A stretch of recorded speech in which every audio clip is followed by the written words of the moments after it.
Here we are, 6 months since the last foreign policy disaster in which this administration led this country. The disastrous withdrawal of Afghanistan, 13 service members killed, including one from my home state of Missouri, dozens more wounded, hundreds of civilians killed, hundreds more, maybe thousands of American civilians left behind enemy lines to terrorists to fend for themselves, still hundreds of Americans stranded there in Afghanistan as we speak. And what accountability has there been in this time? Who has been relieved of duty? Who has been shown the door? What have we learned? The answer is there's been no accountability.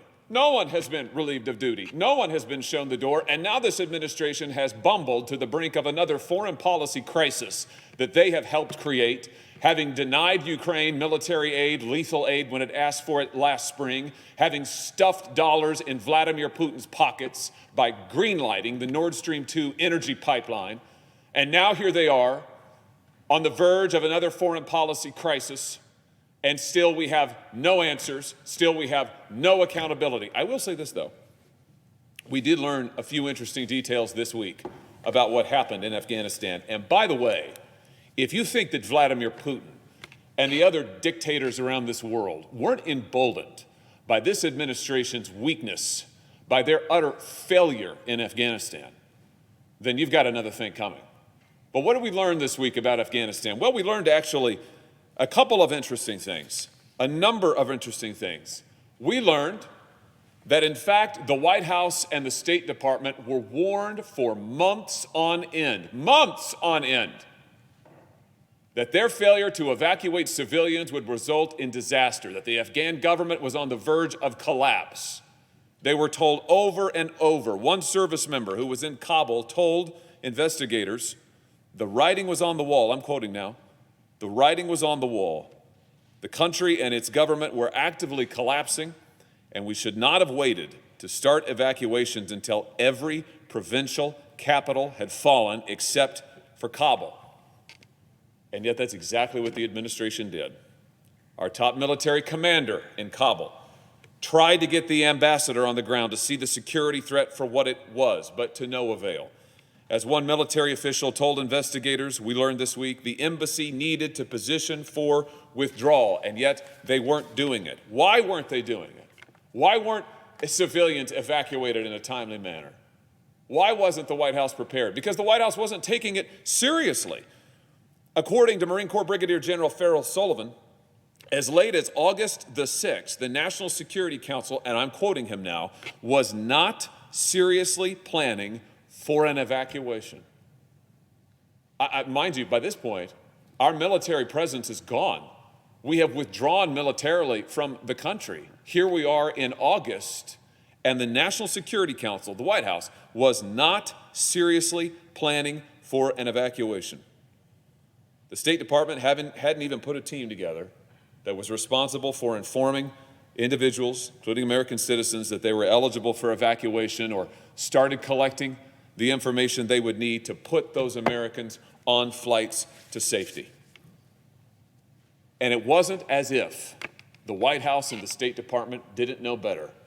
Our top military commander on the ground in Afghanistan warned as early as March, he has testified, that he said the security situation in Afghanistan was dire and collapse could come quickly. When the United States withdrew, collapse could come quickly. He said it in March. By July, our troops are gone. In August, the administration still hasn't started planning. Here's what the top commander in Kabul said. He said, I think we could have been much better prepared to conduct a more orderly evacuation, civilian evacuation, that's what a NEO is, if policymakers had paid attention to the indicators of what was happening on the ground and the timelines associated with the Taliban advance and the Taliban intent to conduct a military takeover. That's what we learned this week, that the White House was told over and over and over again and did nothing. In fact, worse than that, rejected the counsel of military commanders on the ground, saying that the situation was urgent, saying that civilians needed to be evacuated, saying that there needed to be other steps taken, new measures taken, and the White House dragged their feet, did nothing. And so what was the consequence of that? Well, we also learned this week that the consequence was a rapid, chaotic rush for the exits once the White House suddenly and belatedly realized they'd bumbled into a crisis. Once they realized that they had left American civilians with nowhere to go. Once they realized that they had a collapse on their hands that they had not planned for, despite being warned repeatedly. As the CENTCOM found, Central Command found, and we learned this week, commanders at each gate around the airport exercised authority to open or close their respective gates as they deemed appropriate, according to the situation on the ground. However, there was tremendous pressure from the strategic level, meaning the combatant command, the Joint Staff, and yes, the White House, to continue to process and evacuate civilians to the maximum extent possible, so the gate closures were done rarely, locally, and temporarily. In other words, it was a rush, a mad rush to the exits once the administration realized that in fact the government was collapsing, realized they hadn't done the preparation they needed to do, realized that hundreds, if not thousands, of American civilians were in grave danger, and we know the result of that. The result is 13 service members were killed. Hundreds of civilians were killed, and hundreds of Americans, maybe more, were left behind to the enemy. Now, I said we learned all this week. You might wonder, well, where did we learn it? I mean, maybe at least we're making some progress. We're getting some accountability. We've learned something. Did we learn it in an oversight hearing before this body? Did we learn it in sworn testimony given in public on the evacuation of Afghanistan? No. Oh, no. No, we learned it from a press report.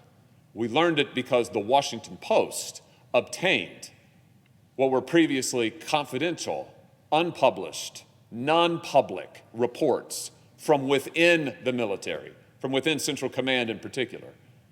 And the Washington Post published them. So, Mr. President, in what has become an all too typical scenario, we learn nothing from any hearings this body is doing because they aren't doing any in public. What we learn is entirely from leaked reports, secondhand sources, the public having been shut out, having been denied access. You know, we had multiple hearings actually, or briefings on Afghanistan and the security situations in Ukraine last week. Did they happen in public? No. Was there testimony taken in public? No. Were there questions asked by senators in public? No.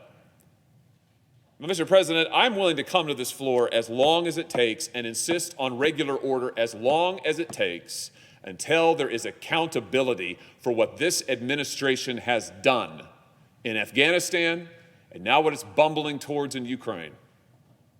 We have got to get answers.